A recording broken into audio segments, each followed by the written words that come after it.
pagebluk Mas Kumambang pelok 6 jaman edan yen ra ngedan ra keduman ana penyakit kang aran corona ayo padha ngati-ati aja dengki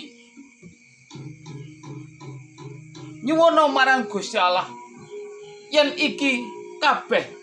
ana manfaate kanggo keseimbangan rohani karo jasmani aja padha cidra oleh mengkono iku ayo padha